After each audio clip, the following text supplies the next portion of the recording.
অন্তর্বর্তীকালীন সরকার পুলিশ সংস্কারের উদ্যোগ গ্রহণ করেছেন। এই লক্ষ্যে পুলিশ সংস্কার কমিশন কাজ করছে। পুলিশকে রাজনৈতিক প্রভাবমুক্ত করে একটি দল নিরপেক্ষ সংস্থায় রূপান্তরে সরকারের এই মহতী উদ্যোগের সাথে আমরা সবাই একাত্ম। বিগত ফ্যাসিবাদী সরকারের আমলে ভেঙে পড়া রাষ্ট্র কাঠামোকে পুনর্নির্মাণ করে একটি বৈষম্যহীন ও গণতান্ত্রিক রাষ্ট্র প্রতিষ্ঠিত হবে এই প্রত্যাশা সমগ্র জাতির। পুলিশের মনোবল পুনরুদ্ধার করে অপরাধ ও আইন শৃঙ্খলা পরিস্থিতির উন্নয়নেও আমরা কাজ করে যাচ্ছি। বাংলাদেশ পুলিশের একটি অত্যন্ত গুরুত্বপূর্ণ পদ হচ্ছে সাব ইন্সপেক্টরের পদ। দেশের শতকরা 90% ফৌজদারি অপরাধের তদন্ত আপনারাই করে থাকেন। মানবাধিকার রক্ষা করে জনবান্ধব পুলিশিং ব্যবস্থা প্রবর্তনেও আপনারা অবদান রাখবেন। আমি জীবন ও সম্পত্তির নিরাপত্তা প্রদান এবং সমাজে শান্তি শৃঙ্খলা বজায় রাখা পুলিশের প্রধান দায়িত্ব।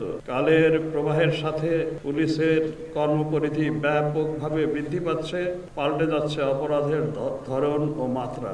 নতুন চ্যালেঞ্জ মোকাবেলার জন্য পুলিশের আধুনিকায়নের বিষয়টি প্রাধান্য পাচ্ছে। পরিবর্তিত সমাজের সারথি হিসাবে বদলে যাওয়া বাংলাদেশের অগ্রযাত্রায় জনসেবায় আপনারা বিশেষ গুরুত্বপূর্ণ অবদান রাখবেন।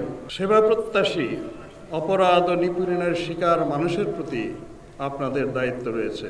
বিশেষ করে প্রতিবন্ধী নারী, শিশু ও প্রবীণ নাগরিকদের প্রতি আপনারা সবসময় সহযোগিতার হাত বাড়িয়ে দিবেন।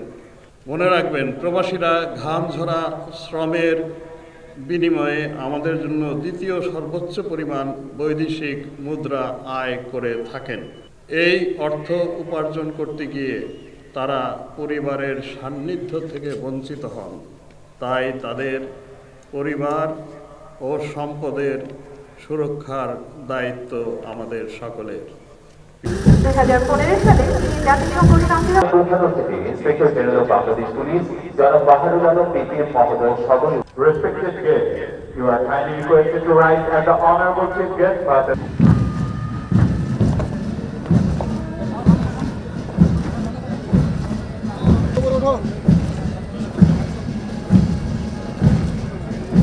নেতৃত্বে রয়েছেন cadet SI Mithun Baidya.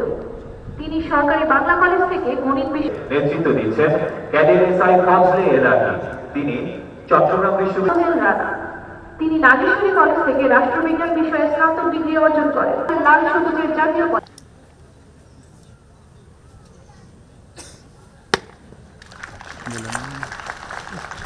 Thank you sir. আপনি আগে বলুন না, আমাদের টাইম।